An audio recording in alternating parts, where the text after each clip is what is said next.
ndagukunda Keza ikintu abahungu mwitiranya kugira ngo ubyeme abahungu mwitiranya ikintu kimwe kuza ugatera ivi ukirizwa oya nigukwambika nayo oya genza gake none se wambabariye kuko Keza nane nkubwiye ngo nyereke sibyo ikintu cyame nshaka kubabwira abahungu mwihaye ibintu byo kugira ngo gutera ivi ngo umuntu wese ni yesi hari igihe batabishaka reka nkubwiye Keza biriya nyana yimbwa ngo ni Yaka kariya kambwa kaboze kiriko kaguteje umutwe ngewe ndashaka kukuruhura rwose ngewe ndashaka kukuruhura umugabo wanje niki agaki wowe uri igiki nge nshaka kukuruhura rwose Keza nge nk'igipirizo byatuma nge nkwiyahura wangu ndagukeneye n'undi munsi Keza wambabariye koko ndubatse sindahana gatanya n'umugabo nyirutse ko nayiteganya niba nkunda byimenyere ngakabwa ubwo so none wowe ururubwa rero nta soni none igihe mwahereye n'undi munsi wambabariye Keza nushaka unuke ngo ndi igikamyo nushaka umbwire ko ndamabyi ngo ngende intuza wambesire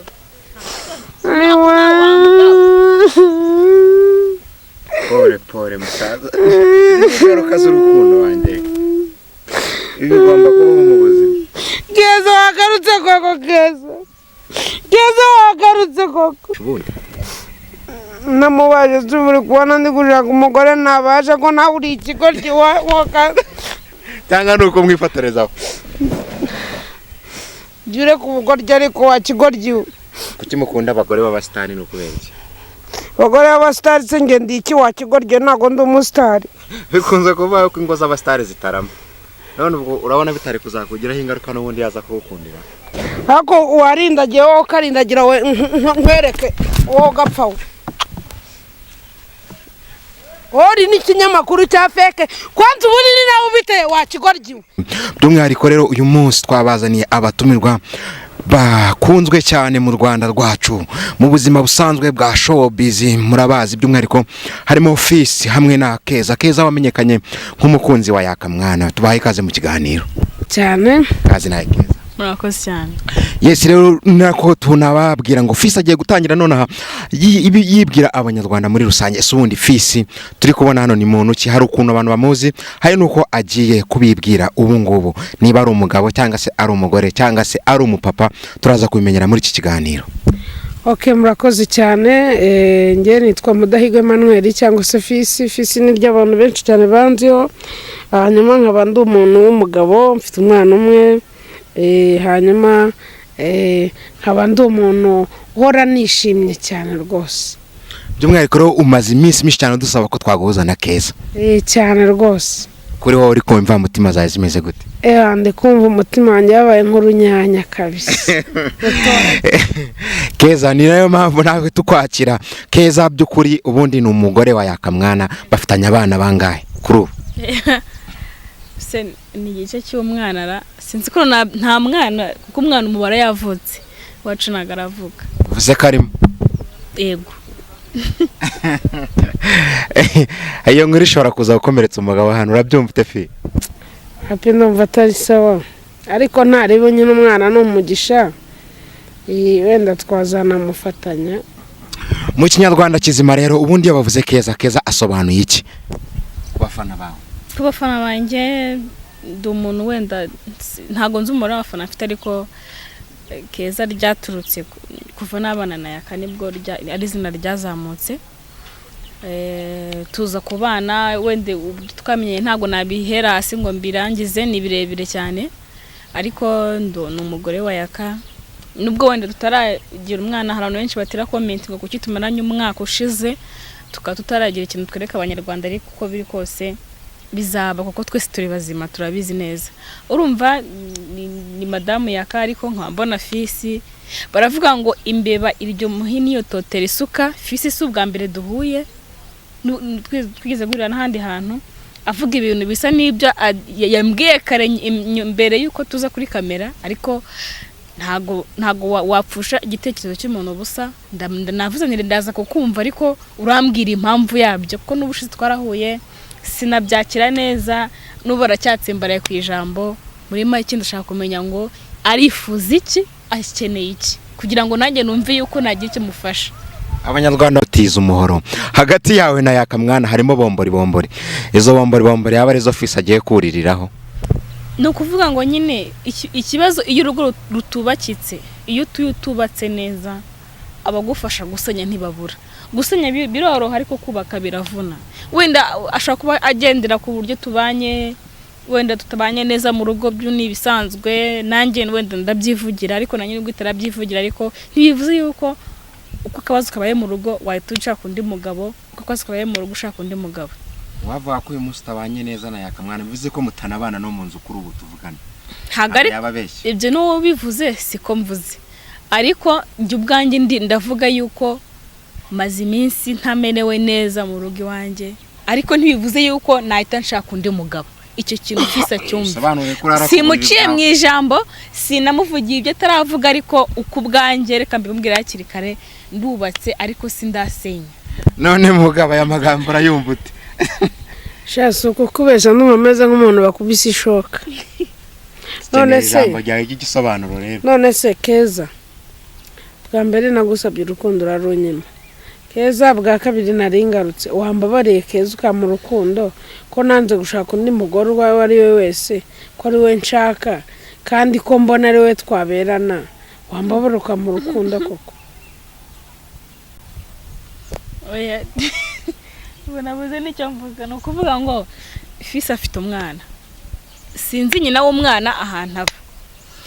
Ubundi ngo Fisi ni papa w'umwana, uwo mwana simuzi sindamubona. Erega kuvuga ngo ugiye kubana n'umuntu bisaba kumenya bihagije birambuye, umenye ngo akunda iki, Fisi akunda kurya iki, akunda kunywa iki, ese umugore babyaranye wa mbere aba hehe, agarutse akanteza ingaru cyangwa ni ibintu birebire kugira ngo wakire, kugira ngo umuntu mubane mu rugo. Umwana atamuteza ingaru. None se we ari kuza kunsaba urukundo, azibura amakuru arayafite yuko nta ngaro. Ikindi kintu ushaka kumubwira, ntago hagati y'umugabo wanjye njye nawe ntago turahana gatanya. Bura kujya gushaka undi mugabo turahana gatanya ni ikibazo kandi mwarasezeranye. Ariko Fisi yanambwira ko akunda size yawe. Ni za size nk'iza Bruce Melody, ariko zirahari nyinshi najye gushakira. Navuga zirahari pe, size zirahari, ariko ziratandukanye. Nshaka kutayimuha ariko we akazikora n'ahandi hantu bisanzwe. Keza rwose ngenda gukunda byanyabyo by'umwihariko nokuri. Keza nokuri mbabarira nokuri ndagukunda. Ako nese bebera. Mbabarira nokuri Keza. Ngenda shaka gutandukana na Yaka. Nzaguha urukundo, mbese mu by'ukuri nzagukorera ibyo atigeze gukorera.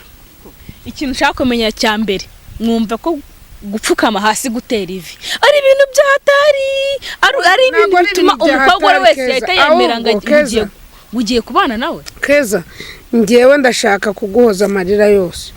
Ndikurirara mu ndebere ndikurira njye, ariko yakayirwa akubabaza kari akabwa ngo ni Yaka kirwa kagutesha umutwe urenga umurongo uvuga ibya gukunda Keza. Ikintu abahungu mwitiranya kugira ngo ubyeme, abahungu mwitiranya ikintu kimwe, kuza ugatera ivi ukirizwa. Oya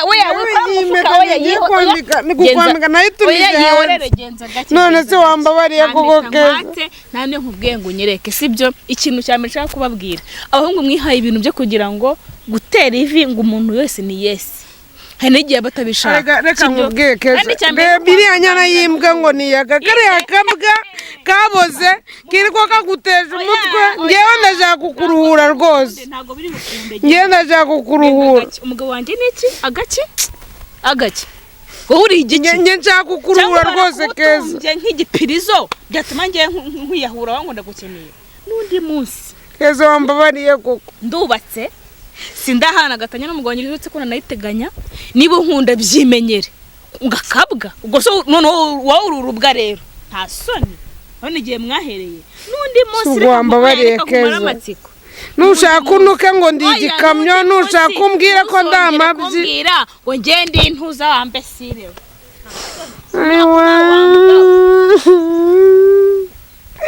Pore musaza, ingaruka z'urukundo wanjye ibigomba kuba mu buzima. Keza wagarutse koko, Keza wagarutse koko.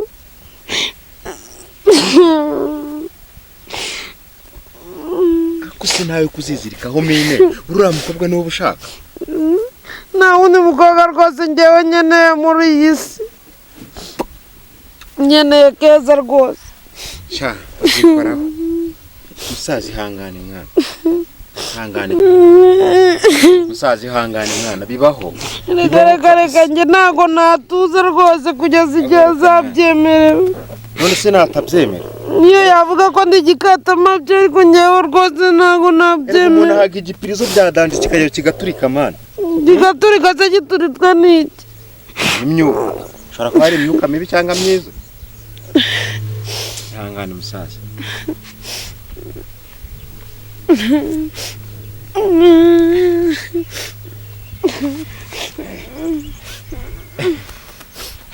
ese ubundi musaza tubwize ukuri ubwira abantu badukurikiye hano kuri filime Nyarwanda TV ubundi niba atari ibanga uriya mukobwa wari kuzajya mubasha ubundi namubaje turi kubona ndi gushaka umugore nabasha ko nawe uri ikigoryi cyangwa nuko mwifotorezaho jure ku bugoryi ariko wa kigoryi kuki mukunda abagore b'abasitari no kubenzi abagore b'abasitari se nge ndi iki wa kigoryi ntago ndi umusitari bikunze kuvuga ko ingo z'abasitari zitarama none ubwo urabona bitari kuzakugiraho ingaruka n'ubundi yaza kugukundira ariko warindagiye wowe ukarindagira we nkwereke wowe ugapfa we ori n'ikinyamakuru cya feke kwanza ubundi ni nawe ubiteye wa kigoryi we wamabye ubundi wajyaga ku karya kana ni gahunda wa kigoryi wajyaga ku itangazamakuru buri ubonye atarona biteye ibi byose tuzabyereka abafana bawe urabona uzakira gute imbere y'abafana noneho kubita umunyamakuru ahubwo wagusekura noneho nkagukubitira bya nyabyo noneho bakazabibonera ntabwo byemewe muri showbiz yo mu Rwanda zibaho wowe uri nyana yimbwa reka nkubwire ukuntu uri nyana yimbwa wowe umukobwa ndamusaba urukundo warangiza ugasigara umbwira ubugoryi nubwo nkatiye ariko ndabize zabyemera ariko size zayo ntagari z'abakobwa basakuri icyambere ni gutya we amafaranga koko amafaranga urayafite ariko se musaza utabeshe abanyarwanda badukurikiye ubabwije ukuri ubundi wariraga amarira nyayo cyangwa n'ibyayo by'amaresha mu gihe kigoryi urabona ndi ingona aba n'imvubu hakubona uruntu ni rwarindagiye kandi abanyamakuru ubundi mwaranarindagiye ubundi hari wowe hari kiriya kiri ku nkamera yes nk'ibisanzwe rero n'ubundi televiziyo ni filime iwacu TV mukomeze kunogerwa n'ikiganiro tubasaba ko like subscribe na share ubundi ikiganiro cyo ntakagaruka genda wa mugore we